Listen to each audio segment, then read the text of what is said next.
Good evening everyone, welcome to SD campus. मैं शिवानी, आपकी English mentor, आज आपके सामने एक और सेशन लेकर आ गई हूँ बच्चा पार्टी।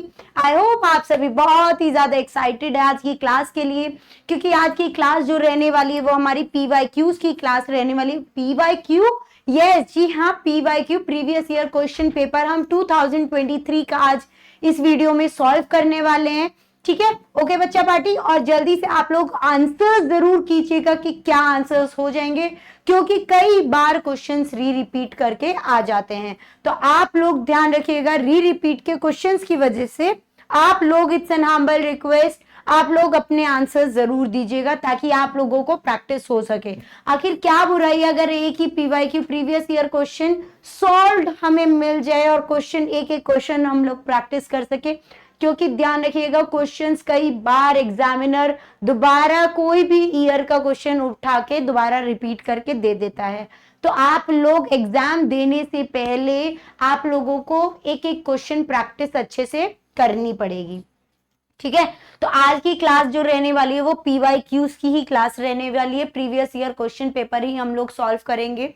ओके एवरीवन, और एक और चीज है, just a gentle reminder for you all, अगर आप लोग किसी ने भी बच्चा पार्टी ने अभी तक एग्जाम फॉर्म फिल नहीं किया है, सिर्फ सैनिक का तो नहीं, जेएनवी की बात कर रही हूं मैं, क्योंकि हम लोग ऑलरेडी, आप लोगों को पता है कि जेएनवी, जवाहर नवोदय विद्यालय, आरएमएस और सैनिक, तीनों ही एंट्रेंस एग्जाम की प्रिपरेशन यहाँ पर कराई जाती है। तो तीनों ही एंट्रेंस एग्जाम की प्रिपरेशन के लिए आप लोग तैयारी कर सकते हैं एसडी कैंपस के साथ जुड़ के। और इसके अलावा एक और बात मैं अगर आप लोगों को बता दूं, आप लोगों के लिए बहुत अच्छी बात है, बहुत अच्छा एक गिफ्ट है मेरी तरफ से, अगर आप लोग एनरोल कराते हैं एसडी कैंपस के साथ, आप लोग पेड बैच लेते हैं, तो अगर आप लोग ST10, SD नहीं, SD तो हो गया स्टूडेंट ड्रीम, ST हो गया शिवानी तोमर।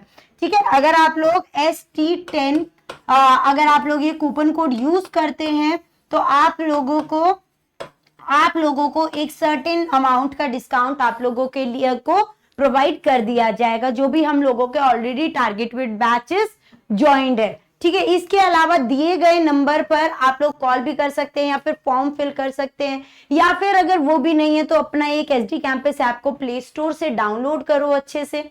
ठीक है, अच्छे से प्ले स्टोर से डाउनलोड करो और वो उसे स्टार्ट करो, लॉग इन करो। आप लोगों को सारे बैचेस विजिबल होंगे, सारे बैचेस के अमाउंट्स विजिबल होंगे बहुत अच्छे से।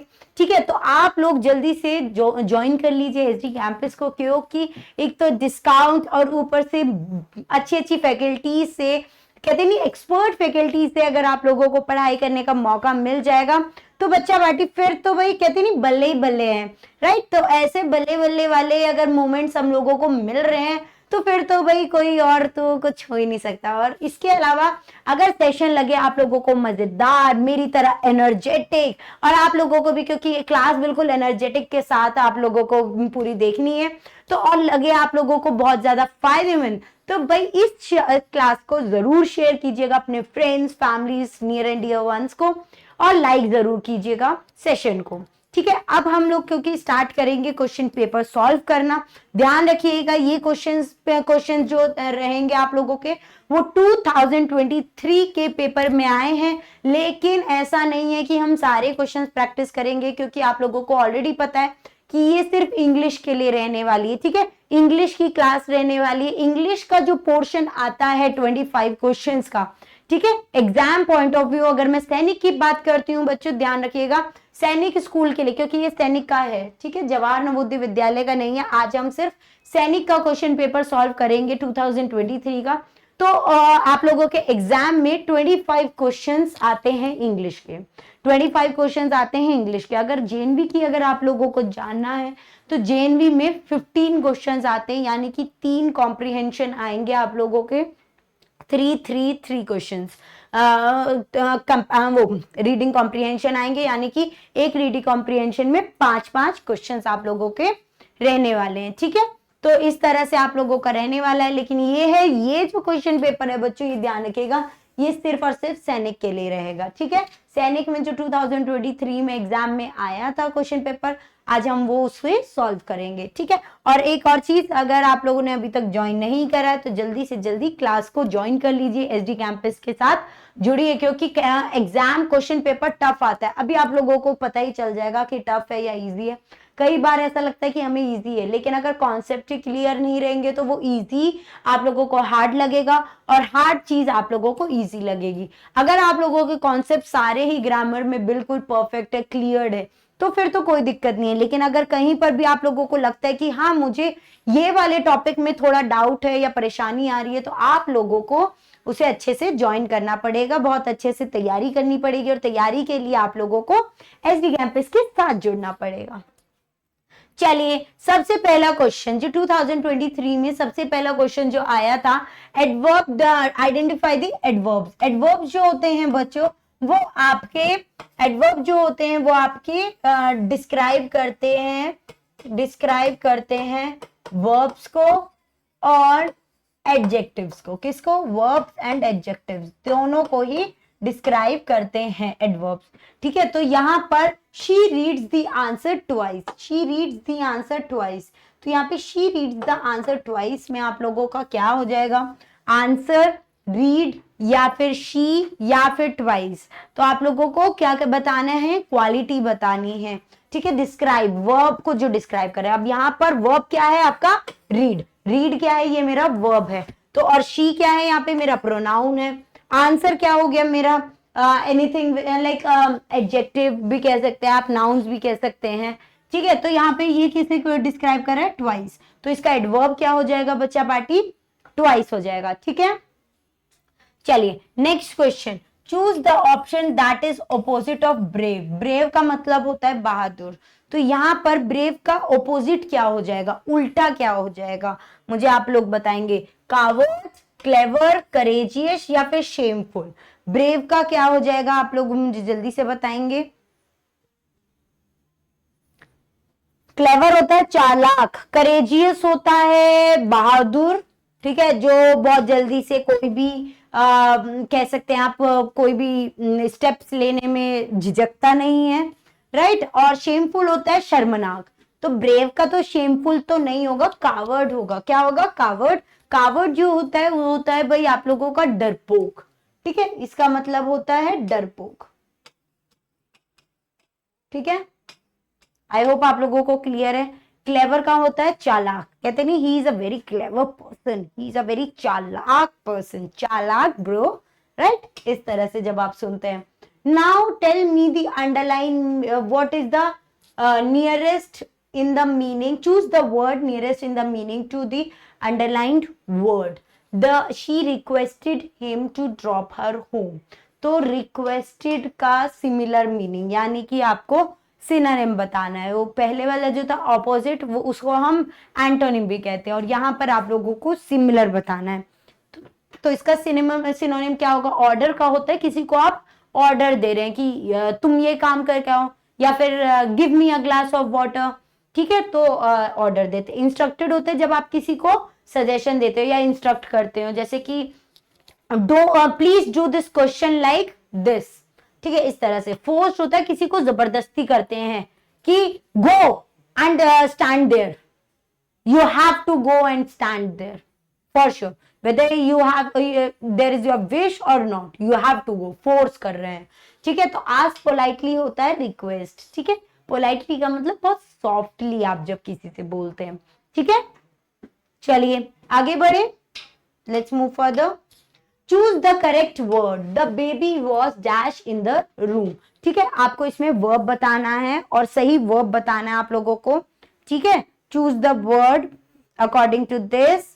यहां पर मुझे बताएंगे कि the baby was sleep in the morning, the baby was sleeping in the room, sorry morning नहीं, the baby was will sleep तो नहीं होगा, the baby was will be, was के साथ विल नहीं आएगा, वॉज के साथ कभी भी ध्यान रखिएगा बच्चों, विल नहीं आएगा, ठीक है। वॉज के साथ कभी भी विल नहीं आएगा, ठीक है। तो इसके साथ क्या हो जाएगा? Sleeping, the baby was sleeping in the room, the baby was sleeping in the room, okay. इसका सही आंसर हो जाएगा। नेक्स्ट,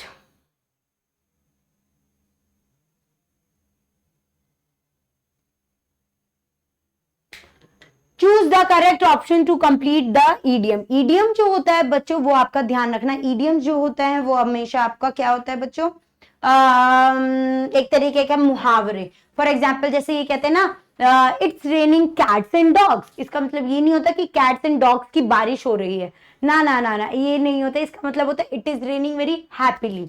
ठीक है, जब आप कोई चीज बढ़ा चढ़ा के बोलते हैं। ठीक है, फॉर एग्जाम्पल एक और मैं बता देती हूँ, ये तो हो गया कैट्स एंड डॉग्स। जैसे कि once in a blue moon, यानी कि इसको हम हिंदी में बोलते हैं ईद का चांद। तो यहाँ पर once in a blue moon का मतलब हो गया ईद का चांद हो जाना, यानी कि रेयरली, कुछ चीज आप बहुत रेयरली देख रहे हैं, कभी कभी। ठीक है, so you have hit the nail on the leg, hit leg, arm या फिर फिंगर्स, क्या हो जाएगा इसका, हो जाएगा you have hit the nail on the head, यानी कि इसका मतलब ये होता है आपने कोई इंपॉर्टेंट टॉपिक पर बात करी है। ठीक है, इंपॉर्टेंट टॉपिक पर बात करी है, इसका मीनिंग ये होता है नेल ऑन द हेड। ठीक है, hit the nail on the head, nail मतलब ये नहीं कि कील को सर पे मारा, नहीं, आपने बहुत इंपॉर्टेंट बात बताई। ठीक है, next choose the correct spelling. Sincerity की स्पेलिंग आपको मुझे बतानी है।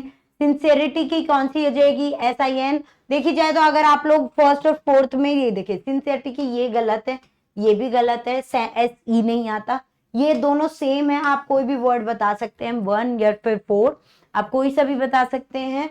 ठीक है, क्योंकि कई बार ऐसा होता है, इस बार भी एग्जाम में ऐसा ही हुआ था कि एक ही स्पेलिंग 2 बार आई थी, लेकिन आपकी मिस करेक्शंस करवा देते हैं। ठीक है, चलिए next, choose the correct pronoun.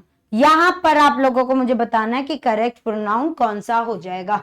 Dash is standing off the at the gate. देखिए जाए बच्चों, प्रोनाउंस भी ऐसा नहीं है कि सिंपल आप लोगों के खाली पर्सनल प्रोनाउंस ही हो जाते हैं, रिलेटिव प्रोनाउंस भी होते हैं, इंटेरोगेटिव प्रोनाउंस भी होते हैं। क्या, इंटेरोगेटिव प्रोनाउंस भी होते हैं, ध्यान रखिएगा। ठीक है, इसके अलावा आप लोगों के रिलेटिव होते हैं, ध्यान रखिए, और आप लोगों के पर्सनल प्रोनाउंस भी होते हैं। ओके, तो रिलेटिव प्रोनाउंस क्या हो जाएंगे आप लोगों के, रिलेटिव प्रोनाउंस जैसे कि who is standing at the gate, या whom is standing at the gate, या फिर which is standing at the gate, whose is standing at the gate। इसका सही आंसर हो जाएगा who is standing at the gate। ठीक है, who is standing at the gate। fill in the blanks with the appropriate article। Article आप लोगों को पता है कि 2 तरह के होते हैं, indefinite और definite article। definite article and indefinite article। जो आपका A है वो किसी भी सेंटेंस में लग सकता है, एंड जो होता है वो हमेशा वोवल के साथ लगता है, लेकिन वोवल वर्ड नहीं होना चाहिए, वोवल साउंड प्रोड्यूस होनी चाहिए। AEIOU जो आपके वोवल्स है उनकी साउंड प्रोड्यूस होनी चाहिए, तो आपको एन लगाना है। जैसे कि मेट्रो स्टेशन, और द आपको कब लगाना है, जब आप कोई भी बिल्कुल फेमस चीजों के बारे में बात करते हैं। ठीक है, तो यहाँ पर आप लोगों को मुझे जल्दी से बताना है कि क्या लग जाएगा, A and the. they are going to metro station। वैसे तो मैंने आंसर बता ही दिया, ये they are going to the metro station। ठीक है, आइडेंटिफाई द एडजेक्टिव। एडजेक्टिव बताना है। एडजेक्टिव्स क्या होते हैं, आपके नाउन्स को डिस्क्राइब करता है, when it is describing the quality of a noun और अ प्रोनाउन। ठीक है, सॉ टू ऑनेस्ट हिज, तो यहाँ पर हिज जो हो जाएगा वो आपका प्रोनाउन है।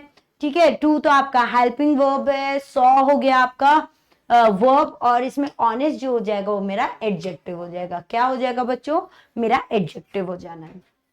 चलिए, choose the correct prepositions, correct बताना है। प्रीपोजिशन क्या होता है बच्चों, जो आपकी पोजीशन डिस्क्राइब करता है। ठीक है, किसी भी चीज की, जैसे on, in, under, into, up, down, इस तरह के वर्ड्स। तो यहाँ पे द रेस्टोरेंट, एक तो ये ध्यान रखना, ये बहुत बच्चे में सुनती हूँ, रेस्टोरेंट जा रहे हैं, हम तो आज खाना खाने रेस्टोरेंट जा रहे हैं, तो नहीं, ऐसे नहीं बोलते, रेस्टोरेंट बोलते हैं। क्या बोलते हैं, restaurant. The restaurant is dash the school, the restaurant is up the school, तो नहीं होगा। Is behind the school, behind मतलब पीछे, या फिर अमंग द स्कूल, इकट्ठा, नो, या फिर बिटवीन, तो 2 स्कूल्स होने चाहिए थे, खाली स्कूल दिया हुआ है तो यहाँ पर बिहाइंड सही आएगा। बिटवीन हमेशा ध्यान रखना, अगर स्कूल भी एक ही वर्ड बोल रहे तो वो भी दो होने चाहिए, ठीक है, प्लूरल फॉर्म में होने चाहिए, तभी तो आप दो चीज के बीच में बिटवीन बोलते हैं हम लोग, ठीक है। अमंग तो होता है जैसे हम डिस्ट्रीब्यूट कर रहे हैं किसी चीज को, अमंग ऑल, ओके। चलिए next, complete the sentence by choosing the correct option. They left dash shoes on the floor as dash was no space on the shoe rack. तो यहां पर आप लोगों को मुझे बताना है कि करेक्ट आंसर कौन सा हो जाएगा, ठीक है। तो यहाँ पर they left their shoes on the floor as there was no space in the lift. तो जब आप कोई प्लेस के लिए बोलते हैं तो देयर, और आप जब किसी पर्सन के लिए बात करते हैं तो देयर, ये EIR और ERE, ठीक है। तो ये आंसर इसका आपका बिल्कुल करेक्ट हो जाएगा। चलिए नेक्स्ट क्वेश्चन। नेक्स्ट क्वेश्चन देखिए, आप लोगों का ना कॉम्प्रिहेंशन है। कॉम्प्रिहेंशन में एक चीज ध्यान रखिएगा बच्चा, कि कॉम्प्रिहेंशन में सबसे पहले पैसेज पढ़ना मत स्टार्ट करना कभी भी, ठीक है। आप लोगों को बहुत ज्यादा टाइम वेस्ट होगा। अगर आपको 5 मिनट में क्वेश्चन कंप्लीट करना होगा तो आपका वो 10 मिनट में कंप्लीट होगा, ठीक है। तो इससे सबसे बेस्ट है कि आप लोग पहले क्वेश्चंस पढ़ो, उसके बाद पैराग्राफ याद पढ़ो। जैसे ही आप पैराग्राफ पढ़ेंगे आपको याद आएगा ये क्वेश्चन इसमें पूछा था, इसका मतलब यहाँ से आप वो मार्क कर सकते हैं, ठीक है। तो इसलिए मैं पहले क्वेश्चंस पढ़ते हैं हम लोग। Choose the correct option to fill in the blanks. The first stamp was printed in, कहां पर फर्स्ट स्टैम्प प्रिंट हुआ था? इंडिया, इंग्लैंड, अमेरिका या फिर ऑस्ट्रेलिया, ठीक है। Next question, choose the correct statement. The first stamp has a picture of lion, the first stamp had a picture of Queen Victoria, the first stamp had a picture of Queen Elizabeth, the first stamp had a picture of a goat. Next, choose the correct option. The hobby of collecting stamps is called, the hobby of collecting stamp is called gardening, fashion designing, cooking या फिर philately. It was a black and had a picture of Queen Victoria.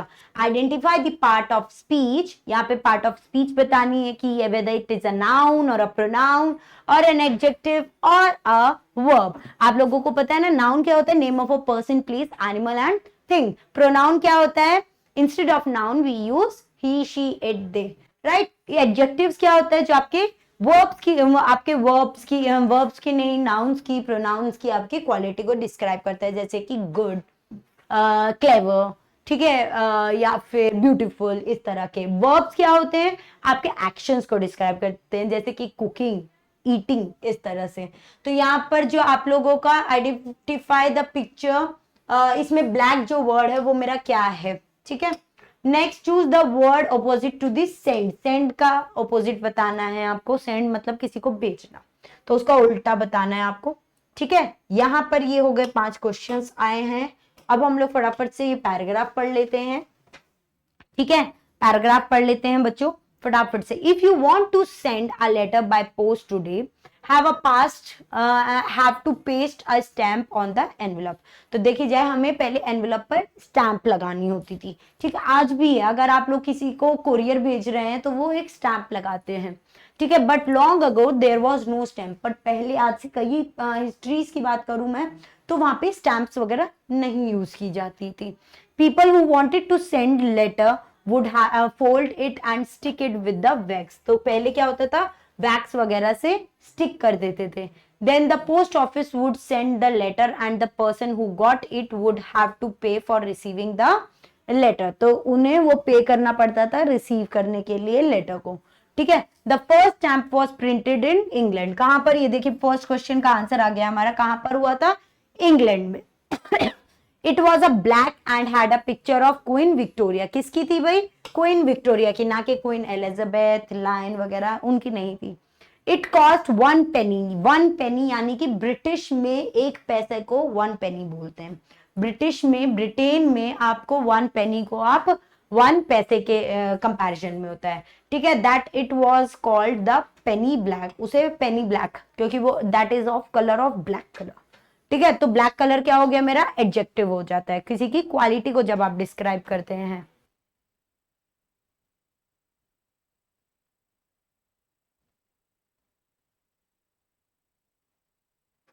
Next, the hobby of collecting stamp is known as philately. तो hobby जो लोग stamps को collect करके रखते हैं बहुत सारे सारे, राइट, तो उनको हम क्या कहते हैं, philately. Stamps have been brought out in many shapes and size. तो भाई कोई स्टैम्प होते हैं सर्कल शेप में, कोई रेक्टेंगुलर शेप में, कोई ट्राइंगल शेप में, तो can be of many types, many shapes, right. Some stamps are very valuable and can sell for a lot of money. कुछ स्टैम्प्स तो ऐसे भी होते हैं जो बहुत ज्यादा पैसों में आपके सेल किए जाते हैं, बेचे जाते हैं, ठीक है। अब फटाफट से आप लोग बताइए, the first stamp was printed in where? It was printed in England, ठीक है, हमने मार्क भी किया था, ठीक है। इसमें से कौन सी थी द फर्स्ट स्टैम्प? वो had a picture of queen Victoria. किसकी थी भाई पिक्चर? क्वीन विक्टोरिया की, राइट, एम आई राइट ना? हाँ, ये रहा, देखिए queen Victoria. Next, hobby of collecting. कोई अगर हॉबी कर रहा है किसी को स्टैम्प्स को इकट्ठे करने की, उसे कहते हैं हम लोग फिलेटरी, ठीक है। ब्लैक कलर जो होता है वो आपका क्या होगा? एडजेक्टिव, ठीक है। ब्लैक कलर जो होगा वो आपका एडजेक्टिव, किसी को के कलर को डिस्क्राइब कर रहे हैं। सेंड का ऑपोजिट क्या होता है बच्चों? रिसीव करना, रिसीव। ब्रॉट तो होता है किसी चीज को खरीदना, सेल का मतलब होता है किसी चीज को बेचना, कॉस्ट का मतलब होता है उसके मनी, कितना मतलब उसकी कॉस्ट आ रही है, कितनी उसकी खरीदी है, राइट। चलिए let's move further. Select the incorrect option. Incorrect option आपको मुझे बताना है इनमें से कौन सा गलत है। वुमेन को देखो ये है आपका सिंगुलर, इधर है आप लोगों का सिंगुलर, ओके, और इधर है आप लोगों का प्लूरल। ये है आपका सिंगुलर और एक साइड है आपका प्लूरल। तो सिंगुलर होता है जैसे माउस का सिंगुलर, प्लूरल फॉर्म क्या होता है? माइस। माउस का प्लूरल फॉर्म क्या होता है आप लोगों का? माइस।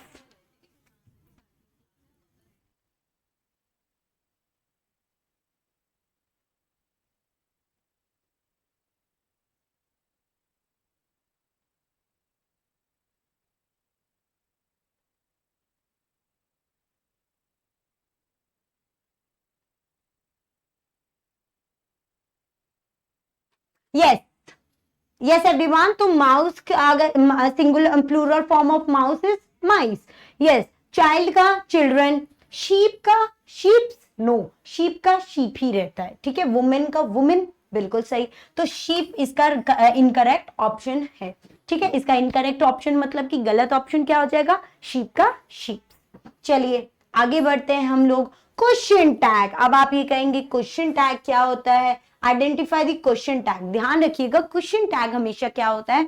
जब आप लोग कोई भी एक सेंटेंस को नेगेटिव फॉर्म में कर रहे हैं उसे हम क्या कहेंगे? क्वेश्चन टैग कहेंगे, ठीक है। जैसे कि she sings very well, doesn't she, she sings very well. तो इसमें क्वेश्चन टैग क्या है? मतलब question tag in the sense question क्या पूछ रहे हैं, नेगेटिव सेंटेंसेस क्या है इसमें? इसमें है डजंट शी, तो ये मेरा क्या हो जाएगा? डजंट शी क्या हो जाएगा? मेरा क्वेश्चन टैग हो जाएगा। डजंट शी क्या हो जाएगा बच्चा बाटी? मेरा क्वेश्चन टैग हो जाएगा।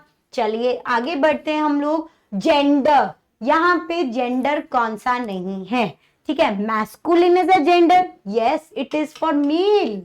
Feminine is a gender, yes it is for female. Singular is for single, ये आपका नाउन है।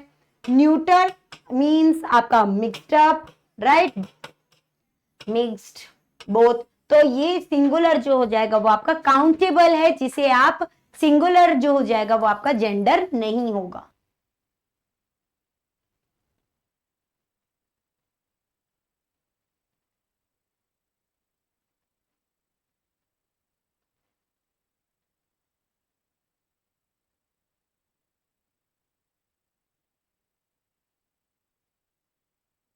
चलिए next, types of sentences. There are few types of sentences, जैसे कि एक होता है assertive sentence, declarative sentence, exclamatory sentence, interrogative sentence, imperative sentence.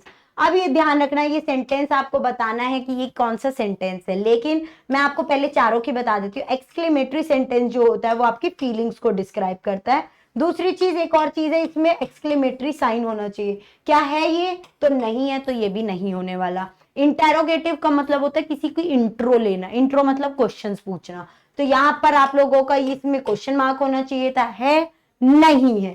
तो ये एजर्टिव और इंपैरेटिव, इंपैरेटिव कौन सा होता है, जब आप किसी को कमांड दे रहे हैं, किसी को आप रिक्वेस्ट कर रहे हैं, किसी को कमांड दे रहे हैं, रिक्वेस्ट कर रहे हैं, ठीक है, तो वो हो जाता है मेरा इंपैरेटिव। एजर्टिव होता है आपका सिंपल सेंटेंस, ठीक है, जैसे कि राम इज प्लेइंग फुटबॉल, तो वो मेरा सिंपल सेंटेंस एजर्टिव। लेकिन इंपैरेटिव होगा जैसे कि please give me a glass of water, ठीक है, आप जब कमांड दे रहे हैं, रिक्वेस्ट कर रहे हैं, तो come and do your duty, तो यहाँ पर क्या हो रहा है, कमांड दी जा रही है, इसका मतलब इसका सही आंसर क्या हो जाएगा, इंपैरेटिव हो जाएगा। क्या हो जाएगा बच्चा पार्टी, इंपैरेटिव हो जाएगा। Next, laughter is the best medicine, यहाँ पर लाफ्टर जो है वो मेरा क्या है, देखो 4 तरह के नाउन्स है, proper noun, common noun, abstract noun और कलेक्टिव नाउन। प्रॉपर नाउन क्या होता है, जब आपके कोई भी नाउन को प्रॉपरली डिस्क्राइब करते हैं किसी नेम से, जैसे कि ताजमहल, फेमस चीजें, ठीक है, जैसे कि शिवानी, ठीक है, ये मेरा हो गया प्रॉपर नाउन, किसी का स्पेसिफिकली नेम। लेकिन अगर मैं कॉमन नाउन बोलूं तो कॉमनली जब आप बोलते रहते हैं, जैसे कि गर्ल, बॉय, ठीक है, जिसे आप काउंट कर सकते हैं, जिन्हें आप काउंट कर सकते हैं, कि इकट्ठे लिख सकते हैं, गर्ल, बॉय, बुक्स वगैरह, ये जो होते हैं मेरे कॉमन नाउन हो जाते हैं। एब्स्ट्रैक्ट नाउन जो होता है वो हमारी फीलिंग्स या फिर हमारे इमोशंस या फिर आप कोई वर्ड जो आप लोग सुनते आते हैं, रिलेटेबल वर्ड्स, वो होते हैं। इसके अलावा कलेक्टिव नाउन क्या होते हैं, जब ग्रुप ऑफ नाउन्स, जैसे कि फॉर एग्जांपल फ्लावर, फ्लावर जो होता है वो मेरा क्या होता है, इट इज अ नाउन। लेकिन अगर मैं बहुत सारे, एक फ्लावर की जगह मैं बहुत सारे फ्लावर्स की बात कर रही हूँ, तो वो मेरा क्या हो जाएगा, बंच ऑफ फ्लावर्स या फिर बुके ऑफ फ्लावर्स, ठीक है, तो ये एब्स्ट्रैक्ट नाउन हो जाएगा लाफ्टर। लाफ्टर जो हो जाएगा वो मेरा क्या हो जाएगा बच्चों, एब्स्ट्रैक्ट नाउन हो जाएगा। Choose the correct sentence where enough has been used as an adverb. इसमें आप मुझे बताओगे कि adverb की तरह इस सेंटेंस में कौन सा आपको यूज किया गया है, ठीक है, तो यहाँ पे adverb बताना है। adverb, there is enough ink in the pot, तो नहीं। she has time enough to buy the shoes, या he was kind enough, तो देखिए जाए kind enough जो हो गया वो मेरी डिस्क्राइब करता है क्वालिटीज वगैरह को, तो यहां पर ये हो जाएगा मेरा सही आंसर। चलिए, from the following select the most appropriate option in the book, blank, ठीक है, तो शिप्स, शिप्स का क्या होता है, पैक ऑफ शिप्स, तो यहाँ पे ये जो है मेरा क्या है बच्चों, मेरा कलेक्टिव नाउन है। क्या है बच्चों, मेरा कलेक्टिव नाउन है, तो यहाँ पर बंडल ऑफ शिप्स कहते हैं, नहीं, ब्रूड ऑफ शिप्स नहीं, फ्लीट ऑफ शिप्स, क्या कहेंगे हम लोग, फ्लीट ऑफ शिप्स, क्या कहेंगे हम लोग, फ्लीट ऑफ शिप्स, ठीक है। पैक ऑफ फ्लावर्स होता है या पैक ऑफ स्टिक्स होता है, बंडल ऑफ स्टिक्स होता है, ठीक है, ब्रूड ऑफ ये कह सकते हैं आप, brood of threads, right. Select the sentence which correct order of words, इसमें से करेक्ट ऑर्डर बताना है कि मीनिंगफुल सेंटेंस कौन सा बना हुआ है यहाँ पर, ठीक है। Call each other with the mice repeating calls, the mice call each other with repeating calls, the mice call repeating calls with each other, या the mice repeating calls with each other, तो इसमें सही answer क्या हो जाएगा, the mice call each other with repeating calls, ठीक है। Meaningful sentence बताना है आप लोगों को। चलिए, last but not the least, जल्दी से आप लोग मुझे इसका आंसर बताएंगे, ठीक है। Don't disturb me, I dash my work, यहाँ पर आपको करेक्ट फॉर्म ऑफ वर्ब लगाना है। I do my work, I did my work, या I am doing my work. देखी जाए तो ये मेरा क्या है, डोंट डिस्टर्ब मी, ये मेरा क्या है, प्रेजेंट टेंस, तो यहाँ पे प्रेजेंट टेंस की में आप लोग क्या लगा देंगे, आई am doing my work, don't disturb me, I am doing my work, right now I am completing my work, ठीक है। तो बच्चा पार्टी, ये थे हमारे क्वेश्चन पेपर 2023 सॉल्व करके। इस तरह के क्वेश्चंस आप लोगों के एग्जाम्स में आते हैं, ठीक है। तो जल्दी से आप लोग और प्रैक्टिस करने के लिए, अगर टॉपिक वाइज अगर आप लोगों को क्लासेस चाहिए और आप लोगों को चाहिए कि भाई मुझे टॉपिक वाइज चीजें समझनी है, तो उसके लिए आप लोग एनरोल कराइए एसडी कैंपस के साथ और नेक्स्ट वीडियो का वेट कीजिए। तब तक के लिए stay tune everyone, next class में आपसे दूसरा क्वेश्चन पेपर सॉल्व कराएंगे। Till then stay tune everyone, thank you everyone and bye bye everyone.